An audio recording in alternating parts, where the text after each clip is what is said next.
চন্দ্রশেখর আজাদের আত্মবলিদান দিবসে আগরতলায় শ্রদ্ধাঞ্জলি। ভারতবর্ষের বীর বিপ্লবী চন্দ্রশেখর আজাদের ৯৬তম আত্মবলিদান দিবস যথাযোগ্য মর্যাদা ও শ্রদ্ধার সঙ্গে পালিত হল আগরতলার ওরিয়েন্ট চৌমুহনী এলাকায়।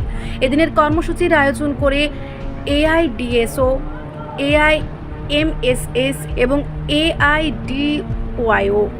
সকালে সংগঠনগুলির পক্ষ থেকে শহীদদের প্রতিকৃতিতে পুষ্পার্ঘ্য অর্পণ ও মাল্যদান করে শ্রদ্ধা নিবেদন করা হয়। উপস্থিত নেতৃত্বগণ আজাদের সংগ্রামী জীবন, দেশপ্রেম এবং ব্রিটিশ বিরোধী সশস্ত্র আন্দোলনে তার অদম্য ভূমিকার কথা স্মরণ করেন।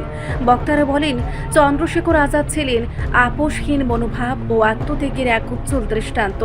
দেশের স্বাধীনতার জন্য তিনি নিজের জীবন উৎসর্গ করেছিলেন। 1931 সালের 27 ফেব্রুয়ারি এলাহাবাদের অলফ্রেড পার্কে ব্রিটিশ পুলিশের সঙ্গে সংঘর্ষে তিনি শেষ গুলিটি নিজের জন্য রেখে আত্মবলিদান দেন। তার অঙ্গীকার ছিল তিনি কখনো জীবিত অবস্থায় ব্রিটিশদের হাতে ধরা পড়বেন না। এই দৃঢ় প্রতিজ্ঞায় তাকে ইতিহাসে অমর করে রেখেছে। অনুষ্ঠানে সংগঠনের নেতাকর্মী সহ বহু সাধারণ মানুষ উপস্থিত ছিলেন। দেশাত্মবোধক স্লোগান ও শপথ গ্রহণের মধ্য দিয়ে কর্মসূচি সমাপ্ত হয়। বক্তারা আশা প্রকাশ করেন, আজাদের আদর্শে অনুপ্রাণিত হয়ে তরুণ সমাজ অন্যায় ও অবিচারের বিরুদ্ধে সোচ্চার হবে এবং একটি ন্যায় ভিত্তিক সমাজ গঠনে এগিয়ে আসবে।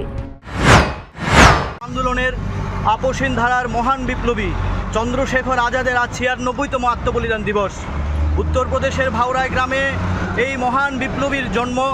1906 সালের 23 জুলাই জন্ম এবং 1931-এর 27 ফেব্রুয়ারি আজকের দিনে উনি স্বাধীনতার জন্য, ভারতবর্ষের স্বাধীনতার জন্য আত্মবলিদান দিয়েছেন। আজকের যে এই মহান দিনটি প্রতিটি ভারতবাসীর কাছে একটা গৌরবের দিন।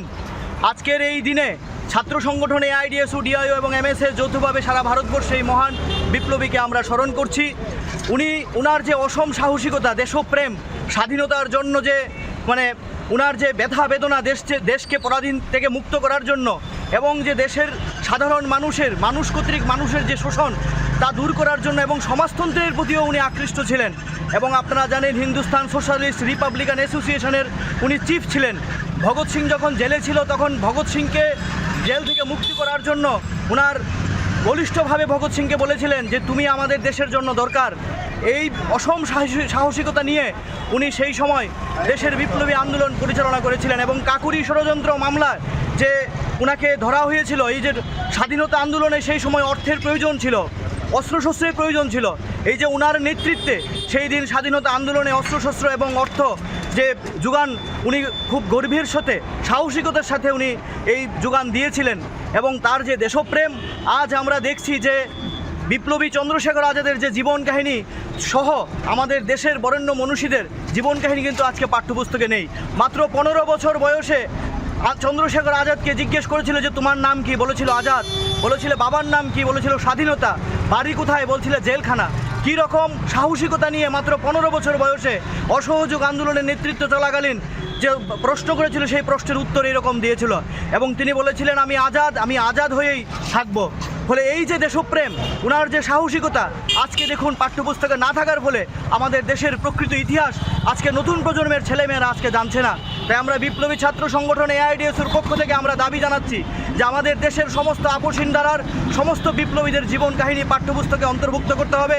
ক্ষুদিরাম ভগৎ সিং নেতাজির জীবন কাহিনী আজকে ছাত্র যুব সমাজের মধ্যে আনতে হবে এবং দেশের মধ্যে আজকে যে চূড়ান্ত যুব সমাজকে নষ্ট করার জন্য, ছাত্র সমাজকে নষ্ট করার জন্য যে মদ, ড্রাগ, নেশায় আজকে ছাত্র সমাজকে ভাসিয়ে দেওয়া হচ্ছে, তার থেকে যদি সত্যিকারের আওয়াজ তুলতে হয়, যদি মেরুদণ্ড সোজা করে মানুষের মতো মানুষ হয়ে সামনে অন্যায়ের প্রতিবাদ করতে হয়, তাহলে এই ক্ষুদিরাম ভগৎ সিং, চন্দ্রশেখর আজাদের জীবন কাহিনী নিয়েই আজকে ছাত্র যুব সমাজে এগিয়ে যেতে হবে।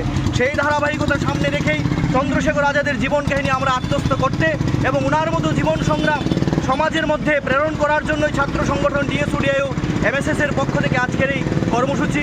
আমরা এই কর্মসূচির মাধ্যমে আমরা চন্দ্রশেখর আজাদের বেজ আমরা সমস্ত জনসাধারণের মধ্যে পড়িয়ে দেব। আমরা চাই আজকের দিনে সবাই চন্দ্রশেখর আজাদের যে জীবন সংগ্রাম সেটা আত্মস্থ করুক, তার সম্পর্কে জানুক, এই আকাঙ্ক্ষা রেখেই আজকে আমাদের এই কর্মসূচি। আমি রামপ্রসাদ আচার্য, রাজ্য সভাপতি এআইডিএসও। রিপোর্ট সংবাদ প্রতীক্ষা।